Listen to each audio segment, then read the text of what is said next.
teringat masa kecilku, kau peluk dan kau manja, indahnya Ikhwati iman rahimakumullah, sudah kita sepakati bahwa Rasulullah adalah sosok teladan dalam segala hal, bahwa ia ayah yang terbaik bagi anak-anaknya, suami yang terbaik bagi istri-istrinya, dan kakek terbaik bagi cucu-cucunya.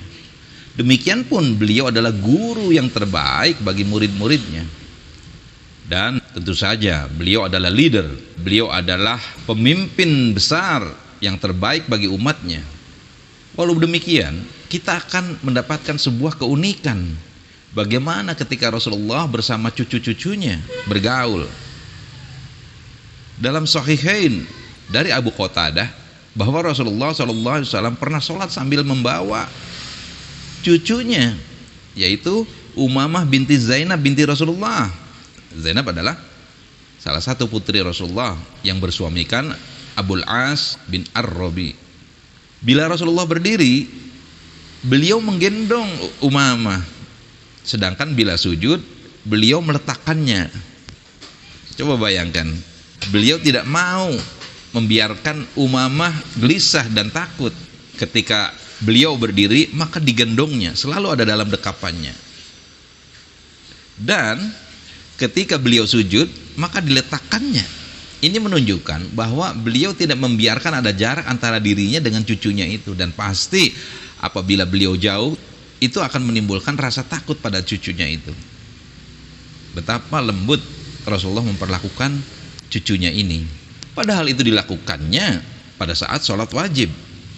Artinya dalam hal yang monumental dan fenomenal sekalipun, Rasulullah tetap bisa bersikap luar biasa, memberikan contoh kepada kita. Kemudian kita tengok riwayat dari Al-Bukhari dari Abu Hurairah, ia berkata Rasulullah mencium Hasan bin Ali. Lalu di sisi beliau ada sahabat beliau yang namanya Al-Aqra bin Hadits. Lalu Al-Aqra melihat itu berkata, ya Rasulullah, saya memiliki 10 anak, namun saya tidak pernah mencium seorang pun dari mereka. Lalu Rasulullah menatap kepada Al-Aqra dan bersabda, siapa yang tidak menyayangi, niscaya ia tidak akan disayangi. Bukan hanya mencium Hasan bin Ali, bahkan dalam riwayat lain kita dapati Rasulullah bercanda dengan candaan yang menggoda dengan Hasan dan Husain, cucu beliau. Beliau bergurau dan duduk bersama mereka berdua. Beliau pernah menggendong mereka di punggung beliau.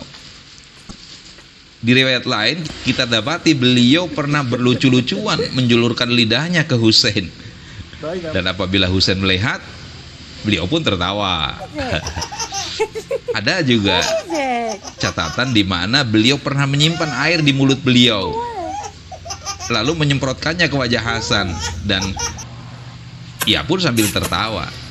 Ini adalah potret-potret kecil di mana keintiman Rasulullah berkomunikasi, memperhatikan dan sayang kepada anak cucunya. Nah, mari kita lihat bagaimana sikap para sahabat, di antaranya sahabat yang cukup dikenal keras, yaitu Umar bin Khattab radhiyallahu anhu. Beliau pernah berjalan merangkak, sedangkan anak-anaknya itu di punggungnya sambil kuda-kudaan seperti itu. Ketika ada orang yang menyaksikan itu, lalu orang-orang pun bertanya, wahai Amirul Mukminin, apakah engkau pantas melakukan hal itu? Umar menjawab, ya benar, saya pantas melakukan ini.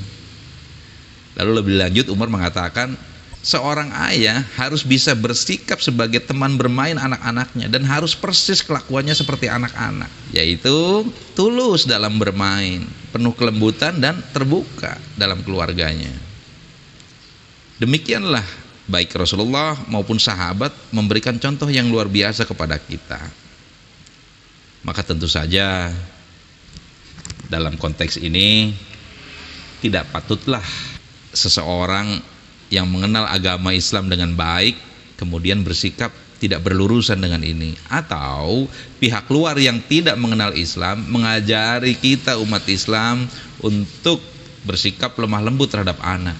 Disinilah peran ilmu.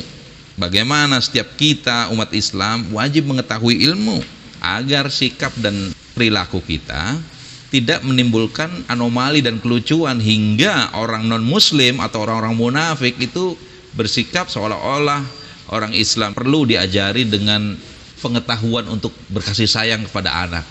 Padahal agama kita sudah lebih dulu 1400 tahun yang lalu mengajari tentang hal ini. Seorang bapak itu hendaknya bisa memberikan pembelajaran kepada anaknya kapan saja. Tidak hanya di rumah, dalam perjalanan ketika mengendarai mobil, ketika mengendarai motor, di taman, ketika berolahraga, berenang, dan lain-lain waktu dan di lain-lain tempat.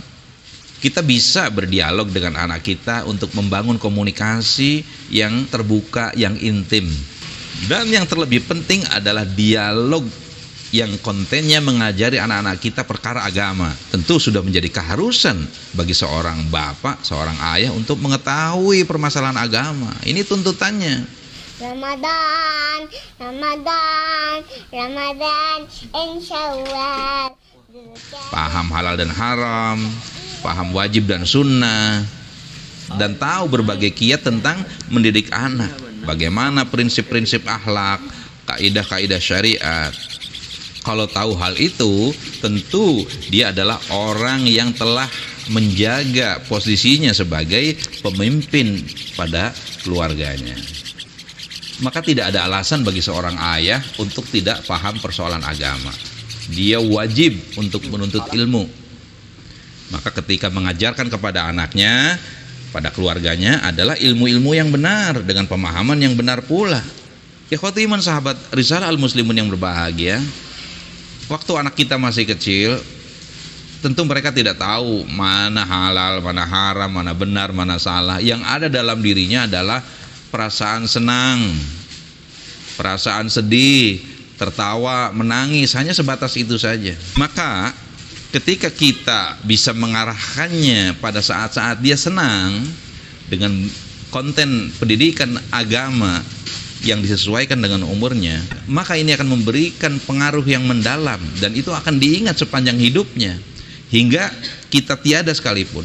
Dan dia akan tumbuh dalam kepastian, tidak melalui fase-fase kebingungan. Dia tahu bahwa ayahnya adalah motivatornya, mentornya, dan dia memiliki kepribadian yang kuat sebagaimana yang diajarkan ayahnya. Seseorang yang tangguh dan tidak mudah menyerah dalam kehidupan.